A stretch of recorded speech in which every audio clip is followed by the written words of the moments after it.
C'est un rituel, un passage obligé quand on devient étudiant, les soirées d'intégration. Évidemment, cette année, elles sont interdites en raison du Covid-19, mais les étudiants n'y ont pas totalement renoncé. Ils se retrouvent dans les bars, dans les appartements et le virus circule. Après la découverte d'une dizaine de foyers d'infection, plusieurs établissements ont dû fermer, condamnant les étudiants aux cours à distance. Catherine Rougerie, Manuel Tissier et François Desraux. La fête aura été de courte durée. À Reims ce matin, campagne de dépistage massif sur le campus, suite à la découverte de 23 cas positifs parmi les étudiants de Sciences Po. À l'origine de ces contaminations, des soirées entre jeunes qui ne se sont pas vus parfois depuis des mois.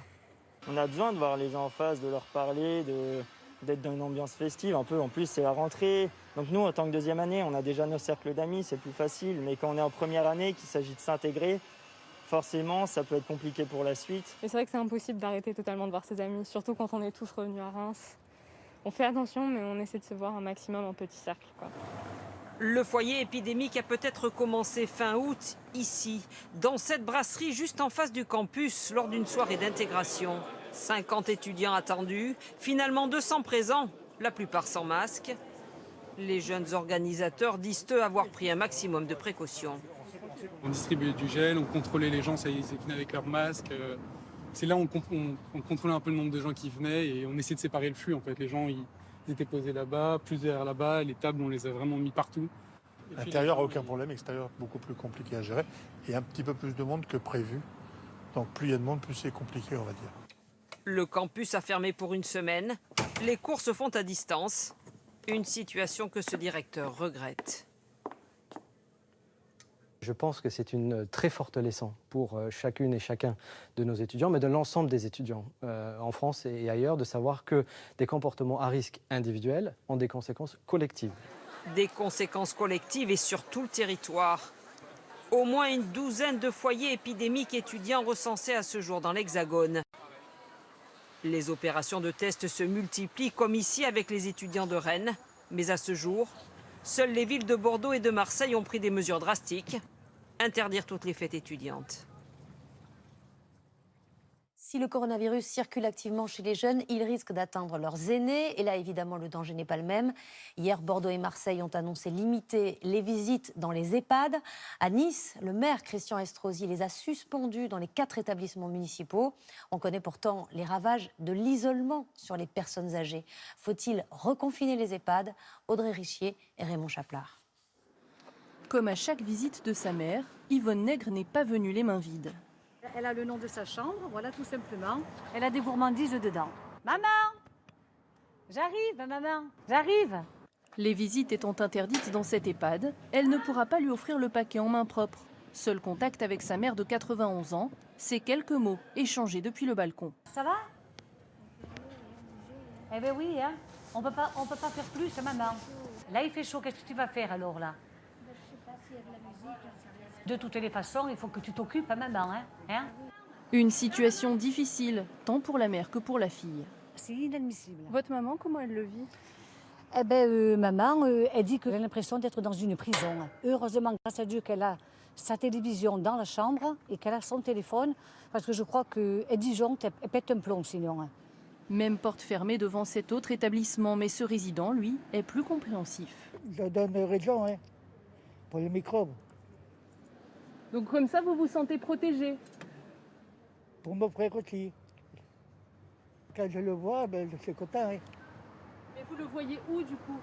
Là, le samedi. Environ 200 personnes âgées des 4 EHPAD municipaux de Nice sont depuis jeudi dernier privées de visite de leurs proches alors qu'aucun cas de Covid n'y a été signalé.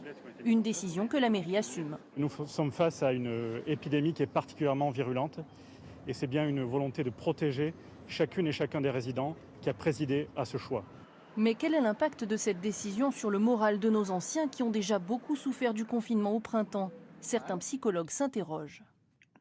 Quand on confine les personnes âgées, on protège uniquement leur corps, leur vie biologique. Et pour certaines personnes, la mort sociale, la privation affective est pire que la mort. La mairie de Nice envisage une reprise des visites en début de semaine prochaine dans des sas étanches et désinfectés si les derniers tests menés auprès des résidents de ces 4 EHPAD se révèlent négatifs. 7852 nouveaux cas ont été confirmés dans les dernières 24 heures. 5,4% des tests PCR effectués sont positifs. Si on est relativement impuissant face à l'épidémie de Covid-19, on peut se protéger contre l'épidémie de grippe. À partir de mi-octobre, les Français seront encouragés à se faire vacciner. 2 tiers seulement des soignants le font, 1 tiers seulement des soignants le font en temps normal. Faut-il rendre le vaccin obligatoire pour le personnel de santé? Florence Bouquilla et Philippe Lagone. Des soignants sur tous les fronts, mais des soignants pas forcément d'accord pour se faire vacciner contre la grippe. Dans ce grand hôpital parisien, infirmières ou internes en médecine n'en voient pas tous l'utilité. Si c'était indispensable, ce serait obligatoire. C'est pour ça que ça dépend, c'est un peu au cas par cas. En fait, l'année dernière, je travaillais en réanimation. Et du coup, pour le coup, passer en réanimation, on n'a pas trop envie de leur donner, on n'a pas trop envie de leur refiler la grippe. La vaccination contre la grippe, c'est un choix personnel. Moi, j'estime que je suis très jeune, que j'ai jamais eu la grippe et que, en fait, au quotidien, j'adapte ma pratique avec les protocoles et les mesures d'hygiène. Non, malheureusement, je me vaccine pas. Je pense que dans mon inconscient, c'est aussi que je me dis que je suis jeune et que je risque pas grand-chose. Les jeunes sont pourtant tout aussi susceptibles que les plus âgés de tomber malades, de contaminer leur entourage ou leurs patients. En 2019, 67% des médecins étaient vaccinés contre la grippe, 36% des infirmiers et seulement 27% des aides-soignants.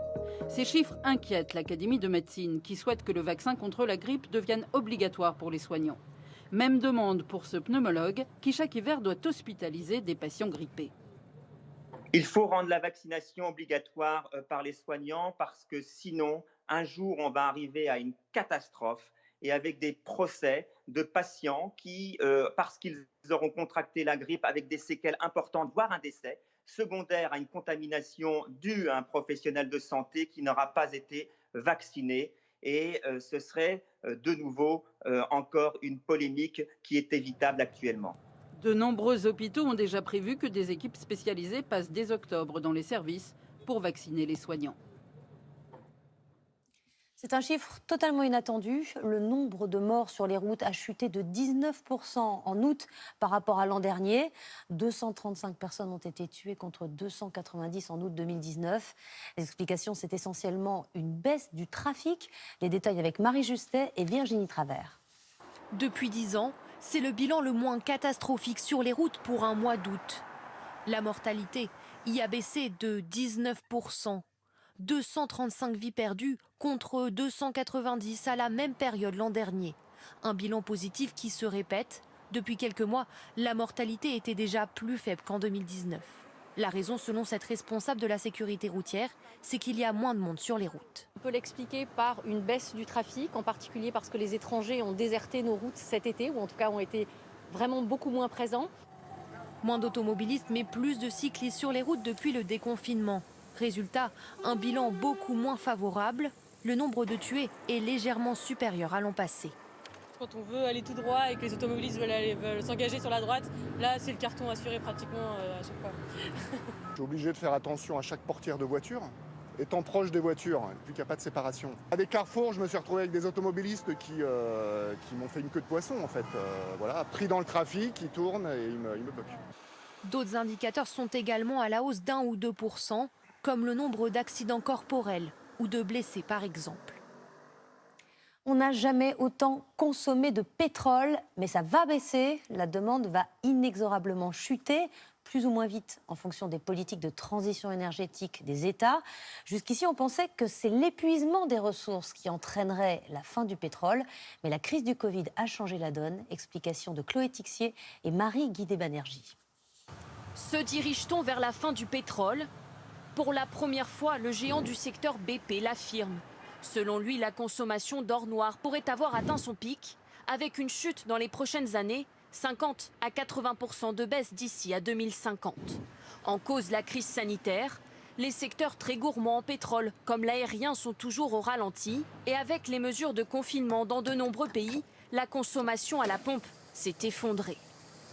Pendant le confinement, j'ai pas pris la voiture du tout. Que pour faire les courses. J'ai pas travaillé pendant 2 mois, donc j'ai pas utilisé d'essence.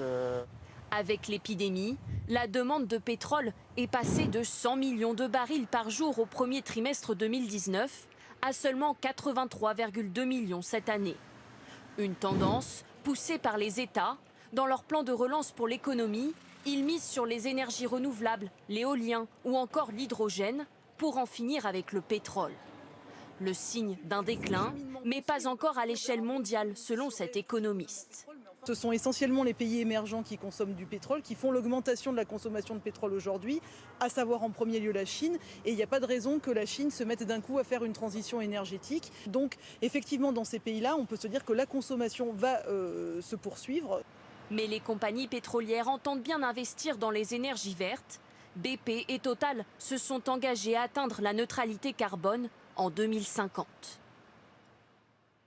Bonsoir Jean-Paul Chapelle. Bonsoir Anne-Sophie. La fin du pétrole, les compagnies pétrolières la voient venir depuis longtemps. Oui, en effet, la compagnie Total, par exemple, a investi dès 2011 dans le solaire en prenant le contrôle de SunPower, le numéro 2 du secteur. Une stratégie qui s'accélère cette année avec un grand projet de centrale solaire au Qatar et en France, eh bien, le plus grand stockage d'électricité par batterie sur le site de l'ancienne raffinerie de Dunkerque. Pour Total, les énergies renouvelables représentent aujourd'hui près de 15% des investissements. Son concurrent Shell, lui, consacre 10% de ses dépenses courantes dans ces énergies nouvelles, en particulier dans l'éolien. Objectif, devenir le premier fournisseur mondial d'électricité. Pour le moment, cette conversion reste modeste pour l'ensemble des compagnies pétrolières européennes. Le renouvelable se limite en moyenne à 5% des dépenses. Et alors justement, pourquoi y vont-elles lentement ? Alors tout simplement parce que ces investissements nouveaux ne garantissent pas encore la haute rentabilité de 20% que l'industrie pétrolière a connue quand le brut valait $60 le baril. Quant aux compagnies américaines comme Exxon, eh bien, elles continuent de profiter des réserves abondantes de pétrole de schiste aux États-Unis. À ce stade, elles ne sont quasiment pas aventurées dans les énergies autres que les hydrocarbures. Merci Jean-Paul. Eux ont plutôt profité de la crise, du confinement. Ce sont les commerces en ligne. Les ventes sur Internet ont bondi de 5,3% au deuxième trimestre. Et encore, ce serait beaucoup plus sans l'effondrement des ventes de voyages en ligne qui tire son épingle du jeu. Reportage de Denis Sébastien, Maëva Damois et Thierry Simonet. Ils n'avaient jamais connu une activité aussi intense. Dès le mois d'avril et surtout au mois de mai et juin, les employés de cette plateforme logistique ont été débordés de commandes. Submergés d'un coup, le temps de prendre nos repères et tout ça, donc toute cette zone était pleine. Et après, à l'expédition, on était toute la journée à l'expédition, on faisait qu'expédiant finalement. Des jeux pour occuper les enfants, de l'équipement pour la maison et des vêtements. L'entreprise, qui compte une dizaine de salariés, a vu son activité multipliée par 2. Elle a dû avoir recours à des intérimaires et envisage d'embaucher. On va recruter 2-3 CDD sur la fin d'année là, pour Noël. On aimerait au moins en concrétiser un en CDI derrière. Un deuxième trimestre 2020 marqué par le confinement. Au total, 41 millions d'internautes ont acheté en ligne. C'est 1 million de plus qu'à la même période de l'année dernière. Ce spécialiste de la vente en ligne de produits de jardinage et bricolage a lui vu ses ventes multipliées par 3. Janvier-février, on était sur une tendance plutôt autour de 100 000 commandes par semaine. On est monté à 330 000 en avril. Dans le panier des acheteurs en ligne, des produits comme la peinture, jusque-là boudés par les internautes. Limités dans leurs déplacements, les Français ont plébiscité Internet pour leurs achats. Aujourd'hui, l'internaute hésite beaucoup moins à acheter sur Internet. Donc, ce qu'on appelle, nous, le taux de transformation a augmenté également beaucoup, parce que l'internaute ne va moins hésiter à acheter sur Internet parce qu'il n'a plus le choix, entre guillemets. Donc ça accélère cette digitalisation et à prendre des nouvelles habitudes de consommation sur Internet. Le e-commerce en plein boom, mais pas pour tout le monde. Les ventes de produits se sont envolées, mais à l'inverse, les achats de services en ligne, et notamment de voyages, se sont effondrés. Le gouvernement débloque 30 millions d'euros pour venir en aide aux compagnies de ferries. La moitié est destinée à Brittany Ferries, qui a dû fermer plusieurs lignes entre la France et l'Angleterre. Au moins 4 groupes seraient candidats à la reprise de l'enseigne Bio c'est bon, placée en redressement judiciaire au début du mois. Quel que soit l'élu, il ne reprendra pas la dette de 226 millions d'euros. Ce sont des milliers de petits épargnants qui vont devoir l'assumer. Ils avaient pourtant cru investir dans un projet vert, rentable et sûr. Justine Veil, Alexandra Dupont. Ce devait être la poule aux œufs d'or. C'est devenu un gouffre financier. L'enseigne Bio c'est bon, en redressement judiciaire, entraîne dans son naufrage 2800 petits épargnants. Nous avons joint l'un d'eux par téléphone. Ce père de famille avait placé 45 000 € avec sa compagne. Il craint de ne jamais les revoir. Un sentiment d'être trahi, un sentiment d'injustice parce que je ne pense que nous n'allons pas retrouver l'ensemble des capitaux investis. C'est des économies de toute une vie de salarié. Voilà. Donc c'est un sentiment d'écœurement. À l'époque, on lui avait promis, comme à tous les actionnaires, un rendement annuel de 7% et la possibilité de récupérer l'ensemble de la somme au bout de 5 ans. Pendant plusieurs années, ils ont bien touché des intérêts, mais la faillite de l'enseigne risque d'engloutir leur investissement.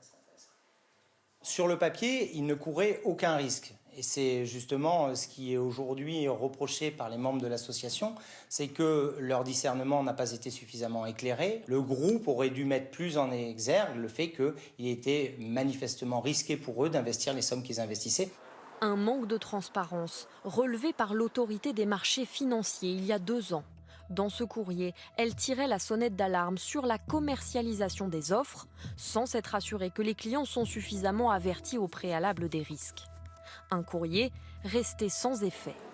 Les éventuels repreneurs de Bio-c'est-bon ont jusqu'à demain pour déposer leur offre. Ils pourraient ne jamais rembourser l'intégralité de la dette et donc les 2800 petits épargnants.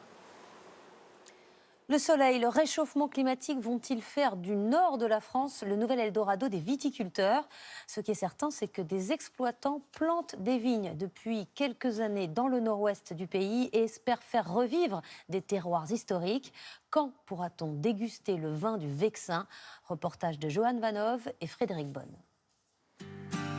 Et si au cœur du Vexin, à 1 heure de Paris, se jouait une petite révolution viticole?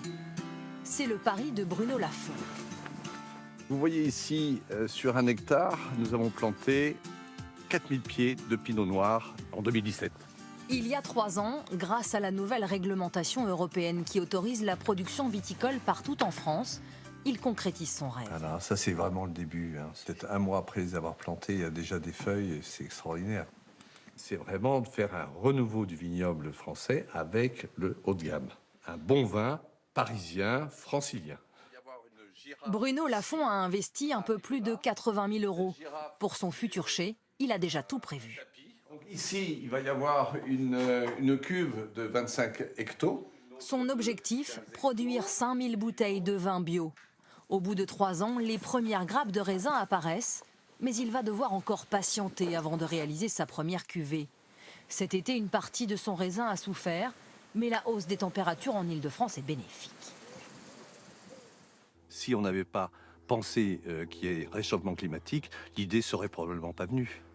C'est une des raisons moteurs de ces nouvelles plantations de vignobles franciliens et dans le Nord. Comme Bruno Lafont, ils sont une centaine à vouloir relancer les terroirs historiques du bassin parisien. Et eux voient grand. En 2017, ces 3 associés ont planté 23 hectares de vignes. 800 000 € d'investissement. Aujourd'hui, la vigueur de la vigne et la tenue du vignoble montrent qu'on fait les choses bien et qu'on va arriver à nos objectifs, c'est-à-dire de produire un vin qui soit remarquable dans les Yvelines et dans la plaine de Versailles. Des pieds de vigne qui intriguent les randonneurs. Ça, c'est le chardonnay et ça aussi? Ça aussi, ouais, on vendange toute la parcelle de chardonnay ce matin. Absolument délicieux. C'est génial. Et ils vont commercialiser autour de chez nous et puis, voilà. C'est le vin local. Un vin local, bio. Voici leur premier millésime 2019. On a le fruit, on a le gras de l'élevage du chardonnay. Pour l'heure, une cuvée quasi confidentielle vendue une vingtaine d'euros, un prix assez élevé, mais ils ont bien l'intention d'augmenter leur production. On a produit effectivement que 1500 bouteilles. Et puis plus tard, de produire petit à petit 30 000 bouteilles dès l'année prochaine et 150 000 à terme. Un pari qui pourrait être gagnant pour ce spécialiste, car l'augmentation de l'ensoleillement en Île-de-France produit déjà des effets. Là où on avait des raisins mûrs 1 année sur 5, aujourd'hui on a des raisins mûrs 4 années sur 5, parfois 5 années sur 5. On a les conditions climatiques actuellement pour relancer la viticulture en Île-de-France. Pour l'instant, ce n'est que le début d'un renouveau viticole. Au XIXe siècle, l'Île-de-France était le plus important vignoble français, avec plus de 42 000 hectares de vignes cultivées. L'actualité internationale avec un accord historique. Les représentants des Émirats arabes unis et de Bahreïn ont signé un accord de paix avec ceux d'Israël à la Maison-Blanche, à Washington. Une victoire pour Donald Trump. Jusqu'ici, l'Égypte et la Jordanie étaient les seuls pays arabes à avoir conclu un accord de paix avec l'État hébreu. Les Palestiniens parlent de jours sombres dans l'histoire du monde arabe. Aux États-Unis, toujours, le dernier bilan des incendies de la côte ouest est de 35 morts, dont 27 en une semaine. Alors que les scientifiques s'accordent sur le rôle du réchauffement climatique, le président Trump, lui, n'y croit pas. Ses nombreux soutiens dénoncent même des incendiaires volontaires venus de l'extrême gauche. Reportage à Portland de nos correspondants Loïc Delamornay et Fabien Fougère. Au sommet de ce pont, ce drapeau marque fièrement l'entrée dans Portland, la plus grande ville d'Oregon. Une ville dont on ne distingue aujourd'hui presque plus les immeubles. Ces images que nous avons tournées hier illustrent la crainte de nombreux scientifiques, que ces paysages fantomatiques soient de plus en plus fréquents à l'avenir, à mesure que le réchauffement progresse et que les incendies sont de plus en plus violents. Dans cette ville méconnaissable, déjà plus d'une semaine sans voir le ciel. Habitants et travailleurs sont pris au piège de la chape de fumée. Les conducteurs de bus sentent que cela est mauvais pour leur santé. Ah oui, c'est dur le matin. Dès qu'on se réveille, on sent que ça attaque les yeux. La plupart des scientifiques expliquent que le changement climatique entraîne une plus grande sécheresse des sols sur la côte ouest et que cela accélère les gigantesques incendies. Mais hier, en Californie, voici comment ces experts se sont fait corriger par Donald Trump. Vous voyez, ce réchauffement fait que nos étés, mais aussi nos hivers sont plus chauds. Si on ignore la science en faisant la politique de l'autruche et en disant que ce n'est qu'une question de gestion des forêts, on n'arrivera pas à protéger les Californiens. Vous verrez, ça va se refroidir. J'aimerais que la science soit d'accord avec vous. Je ne pense pas que la science sache vraiment. Message reçu 5 sur 5 dans les zones plus rurales où l'on compte de nombreux supporters du président, comme Paul Romero. Malgré le décor blanchâtre qui l'entoure, cet ancien militaire ne croit pas aux causes humaines du réchauffement climatique. Pour lui, les incendies sont en majorité l'œuvre de criminels et gauchistes pyromanes. Il y a les gens qui écoutent la vérité et ceux qui écoutent ce qu'on leur sert. Nous avons des médias, les médias du monde entier, qui promeuvent l'idée du réchauffement climatique. Je ne dis pas qu'il n'existe pas. Je dis qu'il y a un cycle naturel, mais nous n'avons pas la capacité d'avoir de l'influence dessus. L'homme ne peut pas ? Non, nous n'avons pas plus d'influence qu'une puce sur le dos d'un chien. Selon les dernières études, près de 2/3 des sympathisants républicains, c'est-à-dire le parti de Donald Trump, ne croient pas que l'homme est responsable du changement climatique. Aujourd'hui, les États-Unis recensent le plus grand nombre de climato-sceptiques au monde. Le journaliste algérien Khaled Drareni a été condamné en appel à 2 ans de prison ferme. Il avait écopé de 3 ans en août. Il est accusé d'avoir critiqué sur Facebook la corruption du pouvoir algérien et d'avoir publié un appel de partis politiques à une grève générale. Un cousin d'Adama Traoré s'est noyé dans la Seine dans la nuit de dimanche à lundi à Bougival, dans les Yvelines, alors qu'il était poursuivi par la police. Selon les agents, il aurait sauté de lui-même dans le fleuve, mais cette version est contestée. On retrouve Ignacio Bornassin en direct devant le siège de l'IGPN à Paris. Ignacio, la police des polices a ouvert une enquête. Oui, l'IGPN a été saisie après la mort de Mamadou Fofana, l'homme de 35 ans, au volant d'un fourgon a été pourchassé par la police, un fourgon volé selon les autorités. Il a été pourchassé par la police. Il était soupçonné d'avoir commis un vol de moto un peu plus tôt dans la soirée. Cerné, le fourgon s'arrête au bord de la Seine. Mamadou Fofana sort du véhicule, il tombe dans l'eau et se noie. L'enquête doit déterminer si la chute était volontaire ou non. Pour l'avocat de la famille, aucun doute, pour l'avocat de la famille Traoré, aucun doute. Mamadou Fofana n'a pas pu tomber volontairement dans l'eau. Depuis 2016, cette même famille manifeste et réclame la justice après la mort de leur frère Adama Traoré, également décédé lors d'une intervention policière. Dans cette nouvelle affaire, l'autopsie du corps de Mamadou Fofana doit permettre à l'IGPN de savoir, d'en apprendre un peu plus sur les circonstances de sa mort. Merci Ignacio. Il n'y a pas eu de faute des magistrats dans l'affaire dite Bismuth. Ce sont les conclusions de l'inspection générale de la justice. L'ancien président Nicolas Sarkozy et plusieurs avocats avaient été placés sur écoute téléphonique par le parquet national financier. Des méthodes qualifiées à l'époque de barbouzardes, de basse police, par un des avocats visés, Éric Dupond-Moretti, devenu depuis garde des Sceaux. Je vous propose à présent non pas de compter les moutons pour vous endormir, mais de compter les vaches, celles d'une exploitation géante dans la Somme. Ces propriétaires avaient été condamnés l'an dernier à réduire leur cheptel de moitié, de 1000 à 500, sous peine d'une grosse amende. Ont-ils obéi à la justice? L'œil du 20h a mené l'enquête. Adrien Jaouen et Laurent Desbois. L'an dernier, la plus grande exploitation laitière de France, la ferme dite des 1000 vaches, a été condamnée à diviser son cheptel par 2. Mais 9 mois après le jugement, dans l'étable, il y aurait toujours autant de bêtes. Alors, l'exploitation serait-elle au-dessus des lois? Au cœur de la Somme, c'est la plus controversée des fermes de France. Une exploitation industrielle d'environ 800 vaches laitières. Un troupeau beaucoup trop important au goût de la préfecture et de la justice. Le 19 novembre dernier, la Cour administrative d'appel de Douai a confirmé que la ferme devait réduire son cheptel à 500 vaches laitières, verser une amende et des pénalités de retard en cas de non-respect de la décision. La ferme s'est pourvue en cassation, mais ses sanctions ne sont pas suspendues. 9 mois plus tard, le troupeau a-t-il maigri? La direction refuse toute interview. Nous posons la question aux salariés. Vous savez combien il y a de vaches ici? À peu près 750. 750 au lieu de 500. En février dernier, dans une vidéo postée sur YouTube, un éleveur interroge l'ancien responsable de la ferme qui confirme être au-delà des 500 vaches. On a dans notre ferme 860 vaches. Cet opposant de toujours à la ferme des 1000 vaches ne comprend pas pourquoi la décision de justice n'est pas appliquée depuis novembre dernier. Ça fait 9 mois, et depuis 9 mois, on a l'impression qu'il n'y a pas grand-chose qui bouge. Le droit doit être respecté, et pour nous, laisser ça en l'état, c'est un encouragement à la délinquance économique. La préfecture de la Somme précise qu'une amende de 7 800 € a bien été payée, mais que le nombre de vaches, lui, n'a pas évolué. L'État n'a toujours pas fait appliquer la condamnation. Pourtant, la ministre en charge du dossier n'est autre que Barbara Pompili, l'ancienne députée de la Somme qui dénonçait cette ferme. Ce projet nuisible menace aussi bien l'activité des éleveurs que la santé des habitants, l'environnement et la condition animale. Elle est désormais au gouvernement. Alors, qu'est-ce qui bloque? Ça fait déjà plus de 9 mois la décision de justice. Et c'est en votre pouvoir. Quand vous étiez député, vous étiez justement opposé à... Je suis en discussion avec la préfecture. D'accord. Voilà, je peux vous dire. Donc décision prochaine, on peut imaginer? Je suis en discussion avec la préfecture. D'accord. Selon nos calculs, les pénalités de retard dues par la ferme des 1000 vaches s'élèvent déjà à 234 000 €. De quoi mettre un peu de beurre dans les épinards du ministère de la Transition écologique, à condition de les obtenir bien sûr.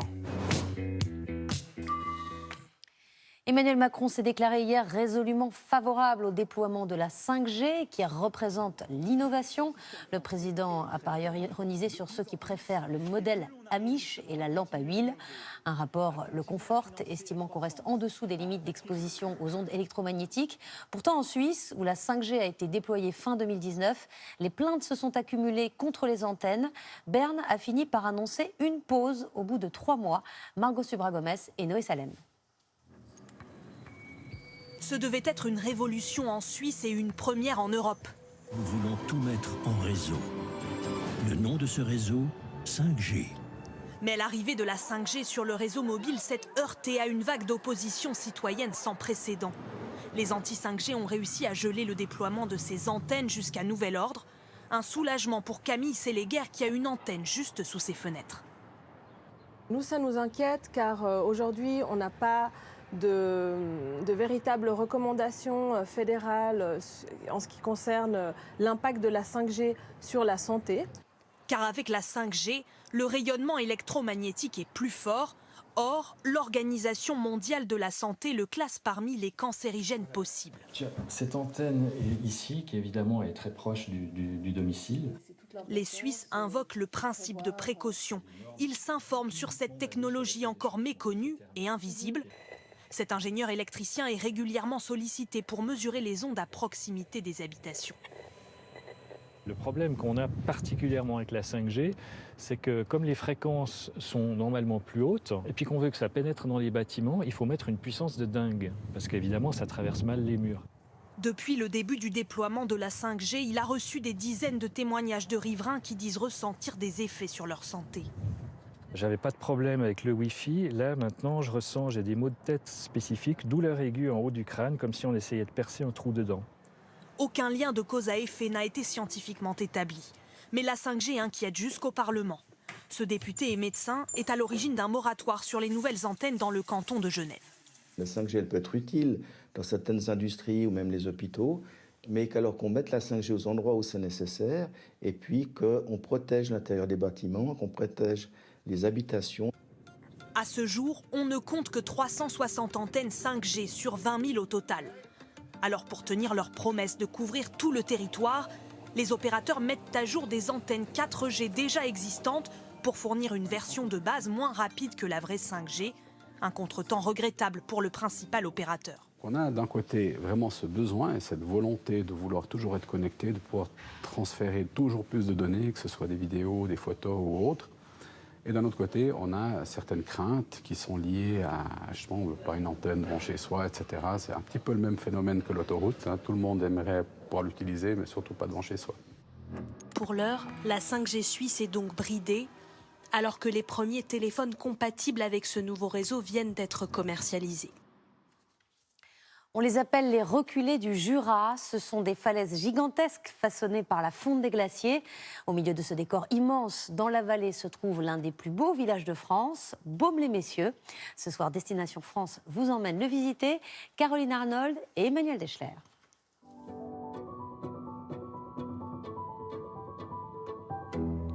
C'est un paysage unique, typique du Jura.